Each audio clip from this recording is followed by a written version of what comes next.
You will recall that it is coming 3 years since the world got the first coronavirus case in China, in Wuhan city, in December 2019. This disease then spread to the entire world. In Uganda, our first case was confirmed by our health workers on the 21st of March 2020.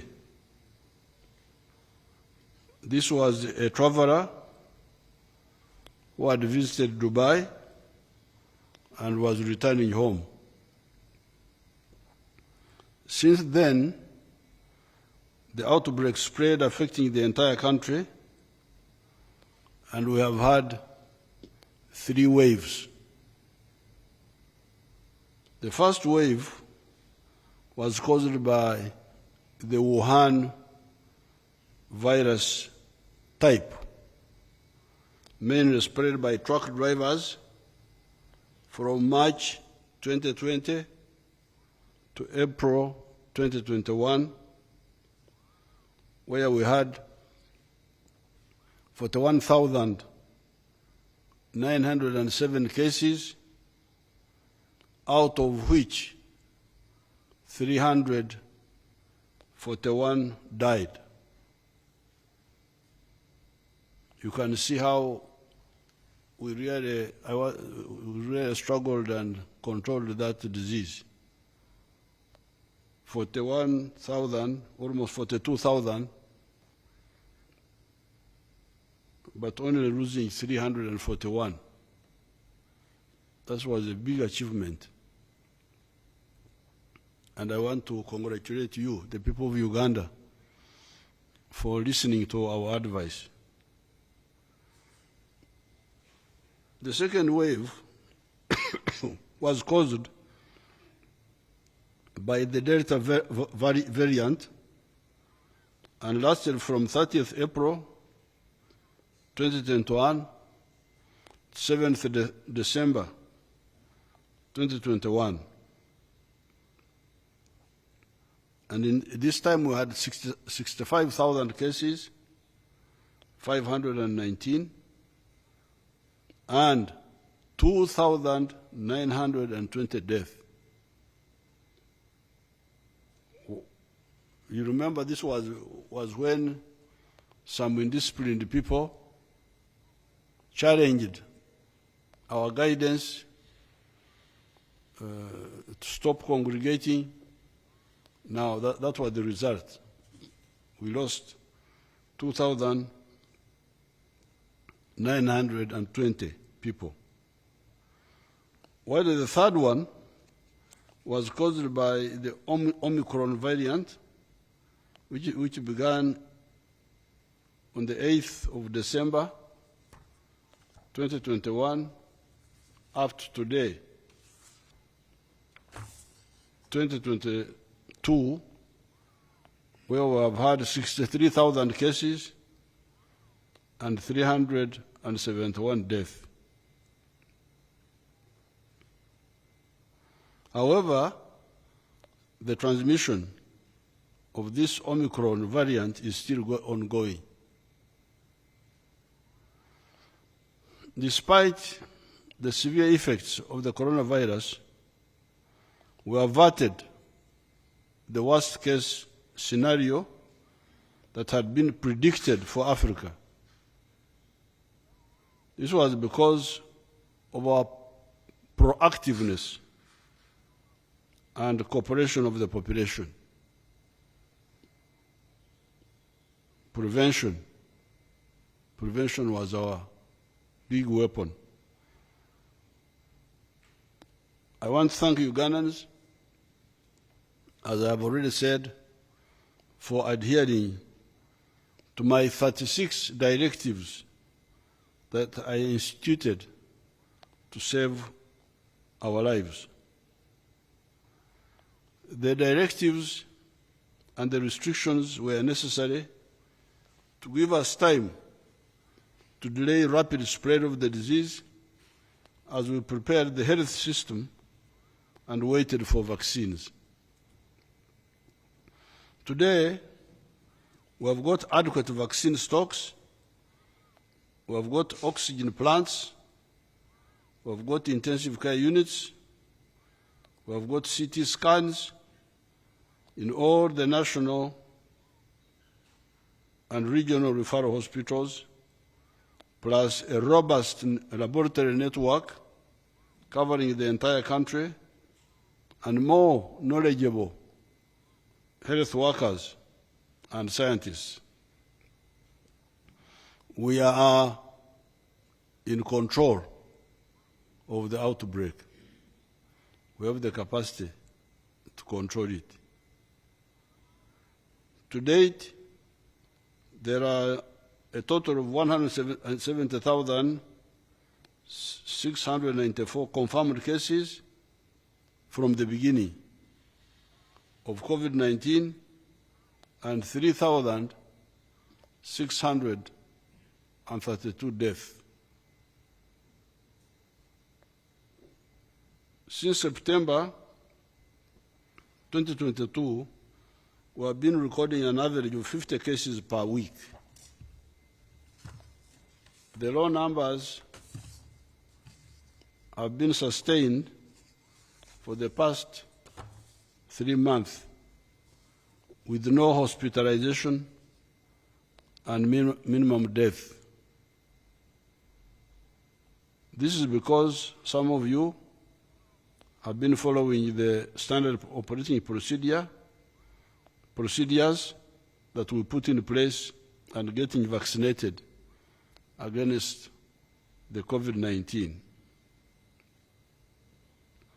I've been informed by the Ministry of Health that so far we have received a total of 48,897,520 doses.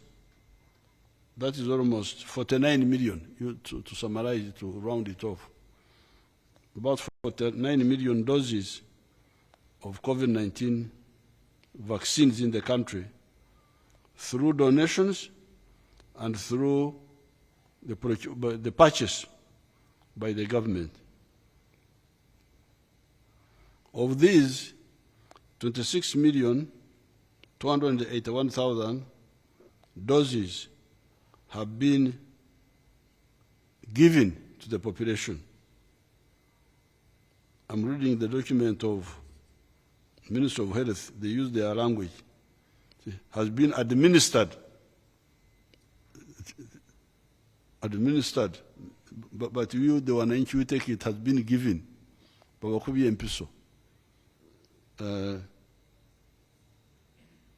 Of these 26 million have been given to the population, and almost 23 million doses are still in the national medical stores. To date, 59% of the population, 18 years and above, have received at least 2 doses of the vaccine, while only 6% of the children aged 12 to 17 years have received 2 doses of the vaccine. This coverage is below our target of 28.5 million eligible Ugandans, 22 million adults, and 6.5 million children who are up to date with their vaccination against COVID-19.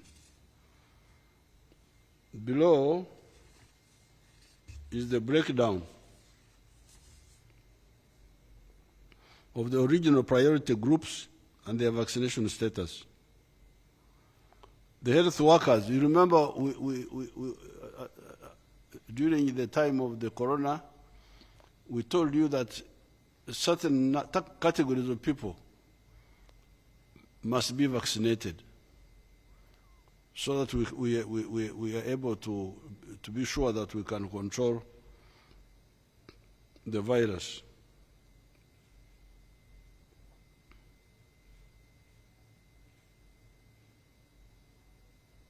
The first group were the health workers, who are 150,000.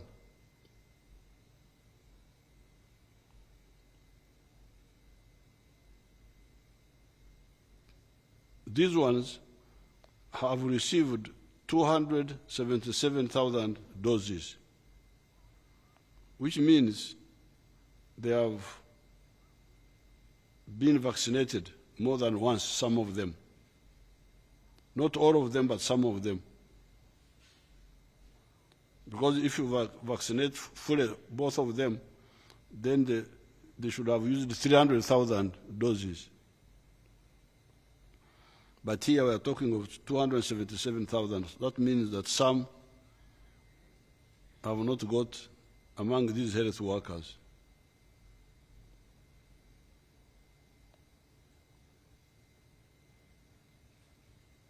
Now, the teachers, the total number is 550,000.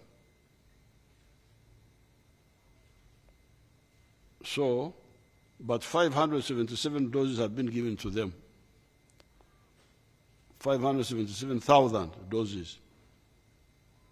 Again, not fully vaccinated. Only 61% have been vaccinated, 2 doses of this group here, of the teachers. The elderly, they are 3.3 million. And they have received 2 closed or crowded places. Bw'owulira nti olinamu akasenyiga, sigala waka. Don't go, if you feel you have got some flu, don't go to meetings. Handshaking and hugging remain prohibited. Handshaking is a sijagadada.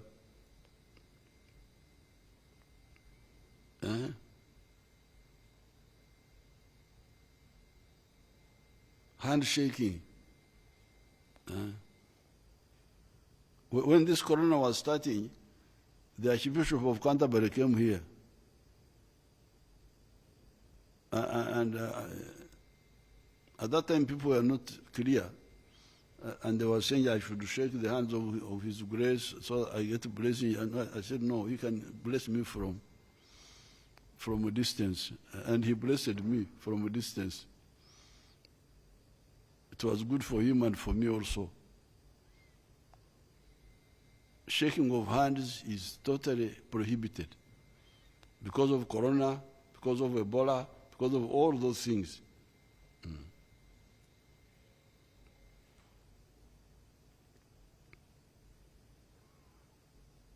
And as already said, number 8, all eligible Ugandans should get vaccinated and boosted at least every 6 months. All eligible Ugandans should get vaccinated. You explain this a bit more. Jen, all eligible meaning who?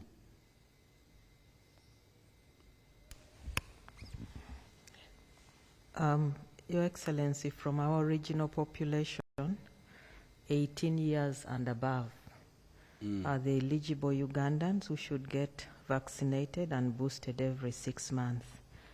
But we also brought on board children 12 to 17 years. Okay, so when you say eligible, you are talking of, so the boosting every 6 months is not only for the Bakairi, for the elderly. Yes, it is for all the Ugandans 18 years and above. 18 years and above? Yes, Excellency. And the ones of 12? To 17 years. Also? The children. They also need to be boosted? Yes, they get vaccinated 2 doses and boosted. So now that means that everybody who is vaccinated must be boosted to not confuse you.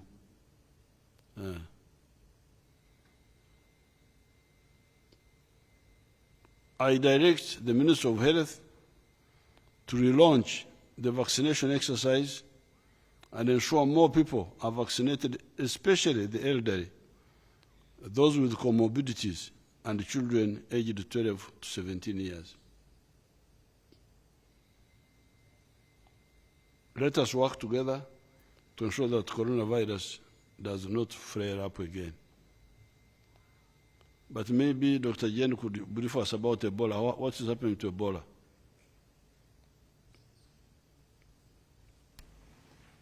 Your Excellency, I really must thank you. We have made good progress and we believe we are winning the fight. For the last... You remove the mask so that they can hear you well. Your Excellency, we believe we are winning the fight. For the last nearly 12 days, we have had no cases. Kampala has been quiet with no cases. There have been no case in Mubende.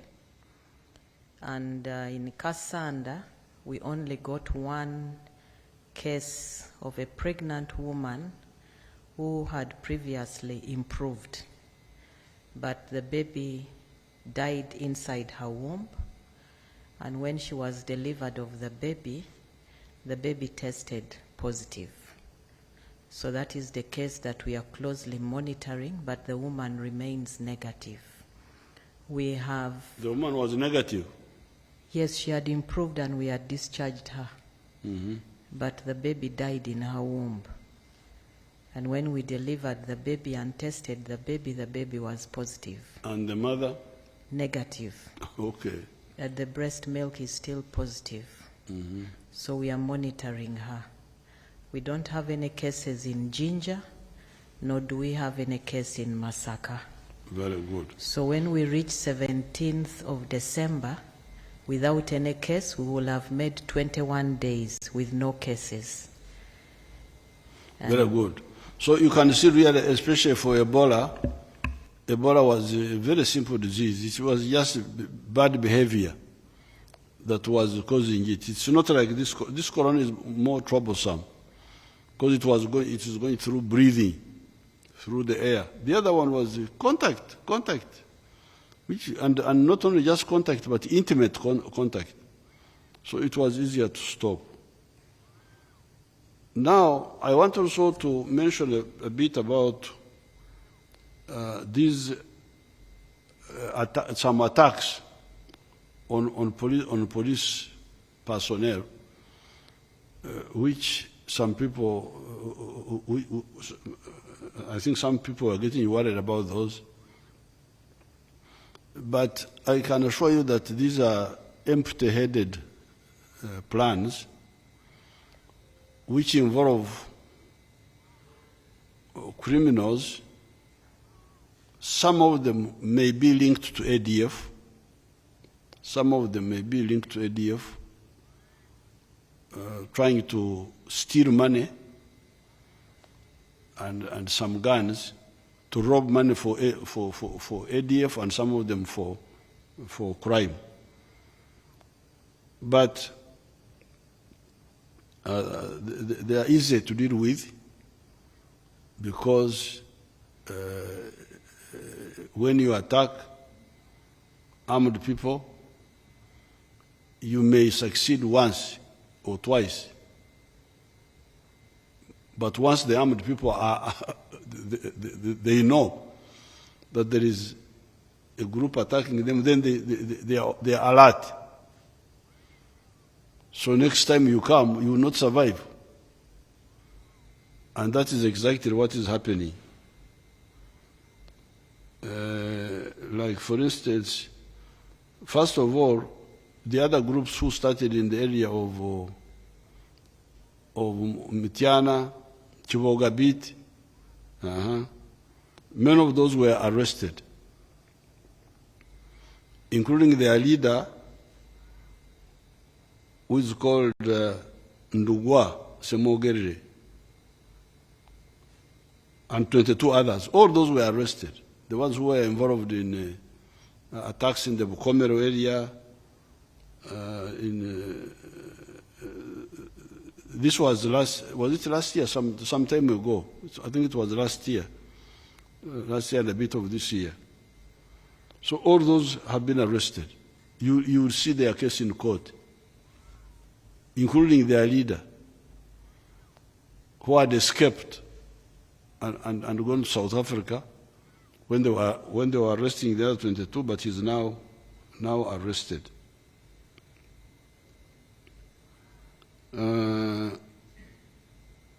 These are now under trial for killing 4 police officers, injuring 2 UPDF soldiers, and for robbing 5 government rifles, many of which were recovered. The police can give you the details. I don't know whether the details are in this document, but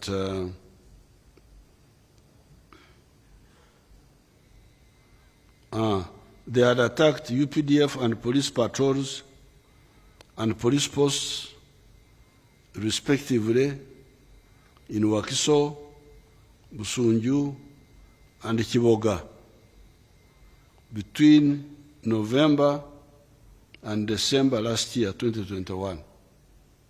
So that group was really wiped out.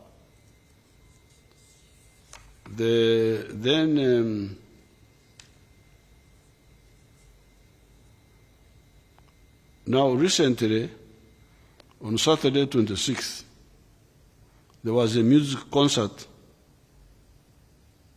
dubbed Sikyomu Charity Concert, which was being held in Kapeka Playground. I think there's a school or something like that. I know Kapeka, but I don't know where they're talking of a playground. A joint UPDF police patrol consisting of 5 personnel under ASP Raymond Mujuni was tasked to ensure security of the event.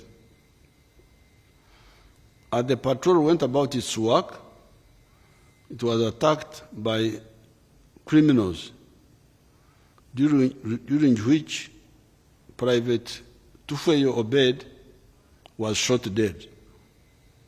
A soldier was shot dead at night. This was at night. As the criminals jumped to pick his weapon, the rest of the patrol opened fire on them, killing 2 instantly, and recovered 1 SMG rifle. Then these dead attackers were identified as follows. One of them, Tarasisi Marengere, a Murundi. This was identified by the locals because he was known in the area as a casual worker on one of the farms in the Kapeka area. Then the second one, Sekimpi Dennis. This was identified given several documents he had on his body, such as a national ID, a driving permit, a loan agreement, and other documents. The UPDF and police immediately swung into action and arrested 5 others who are currently being processed to court. An analysis of the documents on Sekimpi's body revealed that he is a resident of Kakunyu, Namusera, in Namusera Parish, Wakiso Town Council in Wakiso District, where he owns some rentals and is a member of NUP, Executive Committee of Wakiso District. This Sekimpi, who was killed in Kapeka, having attacked the patrol of the police. Preliminary forensic findings show that Sekimpi Dennis has been a serial robber using the very gun that was recovered from Kapeka, and others he got by killing security guards.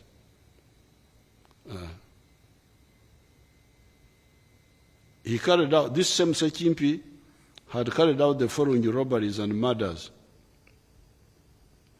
On 30th October 2022, he shot dead a security guard by the names of Tumwine Badru at Bukomero town and took away the gun.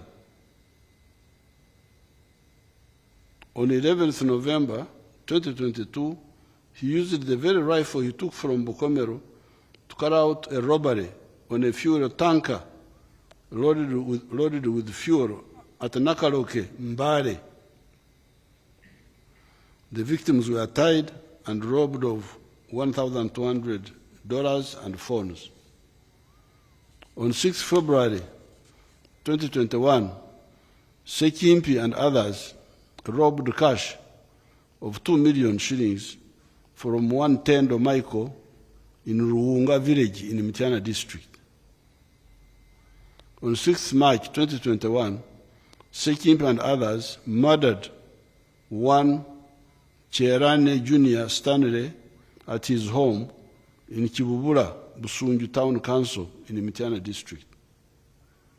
On 19th March 2021, Sekimpi and another person riding on a motorcycle and armed with a rifle stormed Nakitoroko village, Namayumba, sub-county in Wakiso, and robbed a one Sereko Godfrey from his shop of cash worth 205,000 and moved to another place the same night, shot and injured Mugarura Isa and robbed his motorcycle UEG 884E.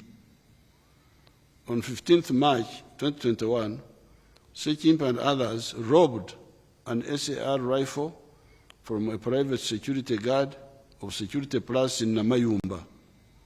The rifle was later recovered on 28th April 2021 by flying squad and territorial police of Kachiri. It has been established that the Sekimpi Dennis has not been acting alone. He has a group of a number of people. I don't know whether I should read them here because we are still looking for them, but they are known. Oh, all of them have been arrested, so I can talk about them. Those who were working with him were Muonge Farouk, alias Vincenta, alias Salongo, Manyamangi. Then the other one, Biamukama Ivan, alias Afande. Then another one, Kaiso Innocent, and Mpande Muonge, alias Mose. All these have been arrested. Besides the above, 15 other Sekimpi associates were arrested, including 2 that were arrested at the Namaiba bus park as they were fleeing. These are Barundi, Ndagijimana Charles, and Sabu Mukunzi Muhammad. This part of the world is, you can see the chaos in the region. The insecurity in Burundi, in Congo,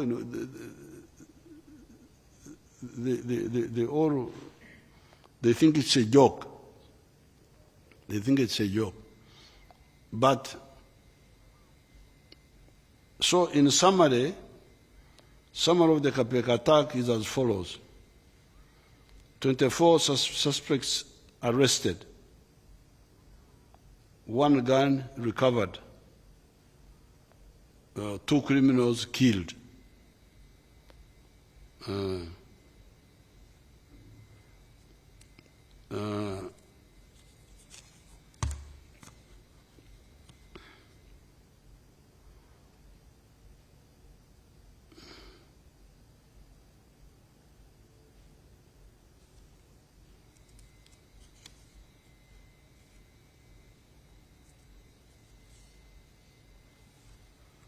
The attack on Usika, they are still looking for these people. Some have been arrested, but I don't want to talk about it here because it may interfere with the investigations. Then there was an attack on one of the gates of Gaddafi barracks in Jinja. The soldiers who guard some of the smaller gates. On 17th November 2022, at around 2200 hours is 10 p.m. 10 p.m. Sawanya Zekiro. Attackers attacked and murdered by shooting one Sergeant Eyagu Simon Peter at Gaddafi Amber Court Sumoro Gate in Jinja and robbed 2 AK-47 SMG rifles. The said rifles were later recovered in Nkatu Parish, Northern Division, Iganga Municipality, on the 26th of November 2022. One of the assailants, one of the attackers, Private Arisovora Rogers, was killed. These UPDF are also like the Minister of Health. They are using the remote language, put out of action. But it simply means he was killed. During the recovery operation conducted by the UPDF and police, they identified this character who had been a former soldier, who had deserted and had come and killed, because he knew the barracks, he came and killed this fellow, I think also was not alert, but the army got information about him, and they went for him and killed him and recovered the 2 guns which he had taken from the other soldier who had been killed. The attack could have been the work of some 2 UPDF deserters who had been arrested before but escaped from prison. 3 UPDF soldiers have since been arrested. So, summary of Gaddafi: one rogue UPDF deserter killed, 2 SMGs recovered, 3 suspects arrested. The group is not connected to the attacks on the police posts. Rogue UPDF deserters could have been targeting guns to carry out robberies in Jinja area for money, wanting guns for robbing money.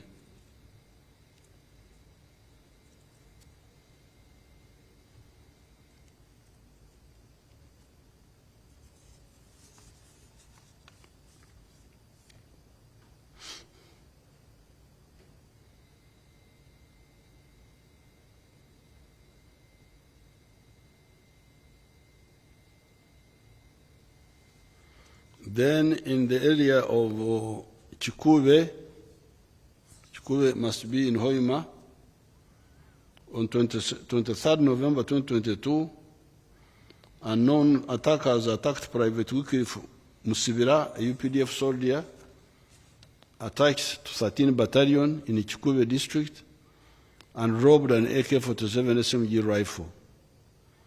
Museveni was one of the soldiers guarding Bugoma Forest Reserve under Kaseta Detach in Nyairongo village, Kaboya sub-county.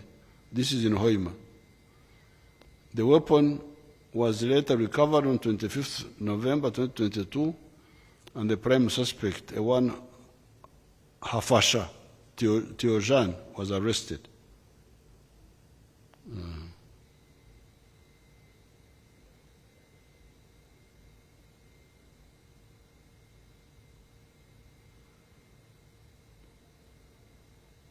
Then there was another attack at the Nakolevi police post on the 23rd of November 2022, at around 4 a.m., unknown armed people tried to attack Nakurebe police post, but were repulsed by police personnel who were on night duty, forcing the alleged attackers to flee, and in the process, one of the assailants abandoned his AK-47 magazine with a number of rounds of ammunition a few meters from the scene.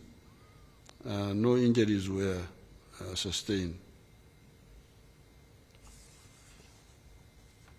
So, therefore, I want to assure the public that these are very shallow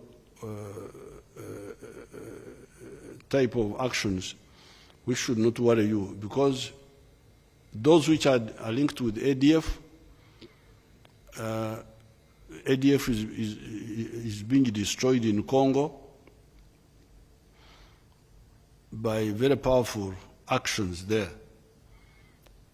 Now, here they may try to rob money, because they are now in a bad situation in Congo. In their stupidity, they were thinking that the forest is a safe place for them. But actually the forest is very good for us, because we have got ability to see in the forest,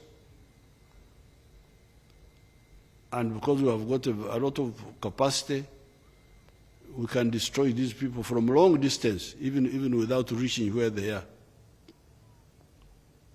And that's what has been happening there. So these remnants here, who try to rob money, to do what, to plant bombs, they've been trying to plant bombs, but they can't succeed, because we are really destroying them. Now, attacking police posts, that is even easier, because once they are alert, you come to attack, you will die. So this shouldn't worry you at all. But it's good that you, like for instance, this gathering in Kapeka, it was good that they had got security, because this fellow would have shot those revelers if there was no security around. It was not a lot of people, there were just 5 people, but they were able to react and kill this Sekimpi, who had been notorious in robbing and killing people for a long time. So I thought I should mention this so that you do not get worried. Also, when I'm moving around, sometimes they stop vehicles, which is something I wouldn't like. But because we still have these type of elements, that's why the security takes precautions, which sometimes inconvenience the public. But we are really weeding out, especially ADF in Congo, and we shall get rid of those inconveniences after we have thoroughly uprooted ADF. I thank you, and I wish you good luck.